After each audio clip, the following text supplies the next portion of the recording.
Well, hello guys, welcome back. Don't worry, nobody got bit, nobody got thrown out. In all seriousness, sometimes gods don't know what to do about certain things, and they don't have an adaptability that we have. We as humans can grow a shell and we can grow pretty fast, and once the world starts to change in ways we don't understand, we grow a shell and we adapt. It's healthy for us, it's how we survive. We grow an emotional shell to the point where after I saw different stuff after the tragedy, I was like, why am I not surprised? And it really didn't bother me. It wasn't that I was unsympathetic, it's that to get through day-to-day life, if you're living in a violent or traumatic world, you have to have a shell. You just absolutely have to. It doesn't mean you're a bad person. It means to protect yourself psychically and emotionally and everything else. You have to be able to adapt. Gods, in my experience, can't do that. Odin was holding everything together with bluster and outward gruffness because he thinks that's what I expect of him. Loki was trying to be a very brave little fox, and they were all trying to be very brave Norse gods. But they had things done to them that we would never have done to us, hopefully. To have terrible crimes committed in your name, that's no small thing to a god. Because, they're powerful and strong in one way, but they're powerless in another.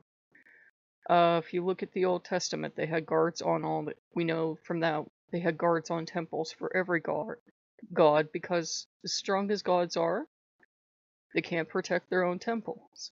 So it's one of those paradoxes. We know they exist, we know they're powerful and strong, but we know they have a lot of limitations as well. Had their god been able to protect their people, he would have done so. And had our gods been able to stop people from doing something terrible in their name, they would have done so.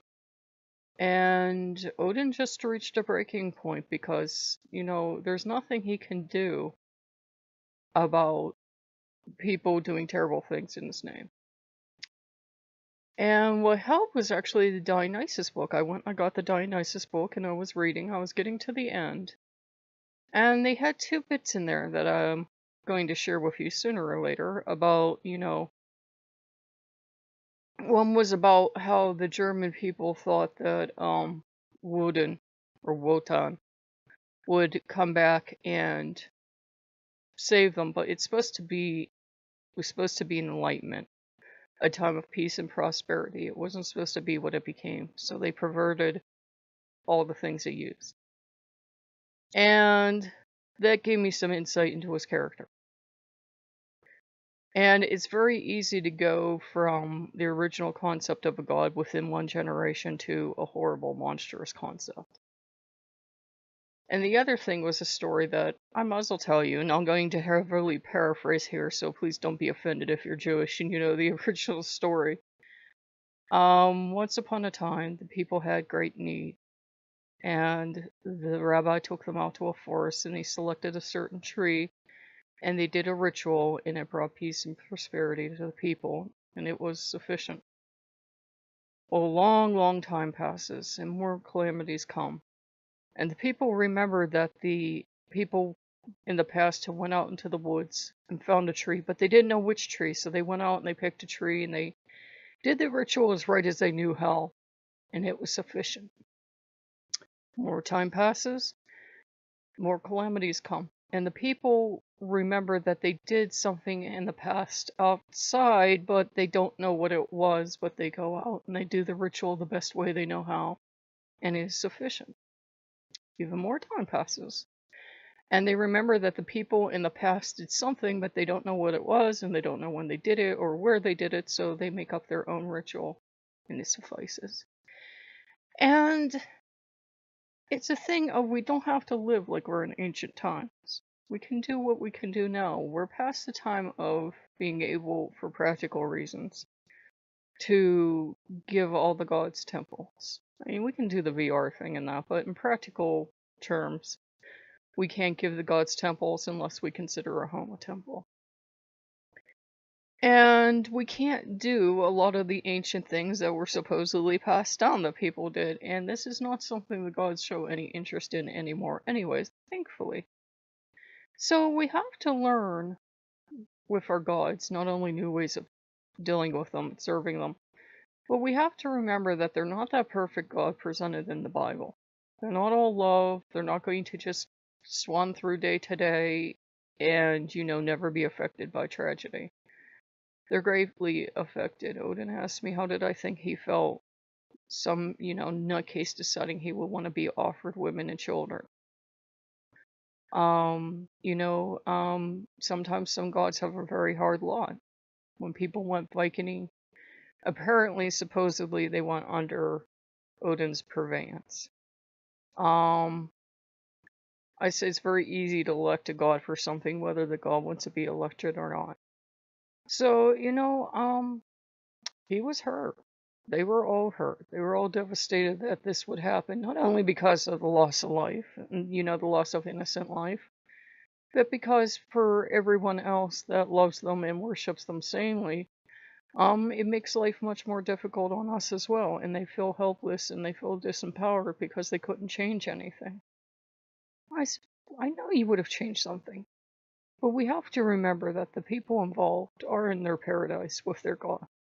There's no doubt that their God took them into their paradise. And I said, humans are just the way they are, at least for now. Hopefully, as a species, we're going to evolve past this insanity and see that it does nothing. And, just wanted to remind you that, sometimes the gods need love and shelter. Sometimes they love and shelter us, and sometimes we definitely have to love and shelter our gods. It's not easy, especially for the Norse gods, to show you any kind of weakness, because they think you'll go for the jugular. It's not easy for them to show you when they've absolutely broken down and they can't take it anymore. That's not easy for any god to show you. And I saw it from Loki last night, and saw it from Odin and several of the others as well. We have to remember that they're not indifferent. We have this picture of our gods being indifferent. And sometimes it's just a case of them holding it together so they don't break down in front of the human. But that's perfectly alright. That's what we're here for. I reminded them that in the Old Testament, and we don't have to use this book, but it's a useful book and most people know it. King David had a very close relationship with his God. And sometimes he would tell his troubles to the Lord, and sometimes the Lord would tell his troubles to King David. And you'll notice with all of his favorites, he would tell them his troubles. He wasn't always the happiest God in the world. He had a lot of troubles. He said, you people ask for so much, and then you don't get it exactly the way you want it, and then I'm a bad God. And, every God has troubles. Every God feels pain and sorrow and grief. Every God gets scared at times, too. So we have to watch over our gods sometimes. So don't worry, nobody got thrown out. Just in the interim, Loki and Odin company aren't quite comfortable with me wearing the Volcano hat. When they seem okay with it, I will wear it. But, got this hat? Hermes' favorite hat. Yeah, all the gods are in. For now. For now, Odin needs the support and protection, and that's fine. So, I know that's going to offend a lot of people that want to have overpowered, all-powerful gods that don't need humans, but that was my personal experience. So we're getting ready for a steering out.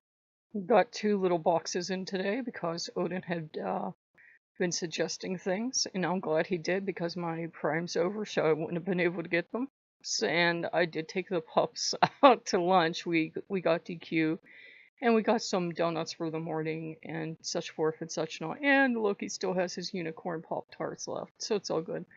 Loki wasn't trying to pull away as a god. He was just, when he's suffering, sometimes he'll come close. And sometimes he'll den up and he'll be miserable. And this was den up and be miserable time. So if you can give the gods extra love and attention right now, they would truly appreciate it. No matter who you serve, they all feel bad. They don't just feel bad for this tiny group of people over here and then not have compassion for other humans. That's not how they work in my experience. So, if you like what you see, like, comment, and subscribe, and I'll see you later. Bye-bye.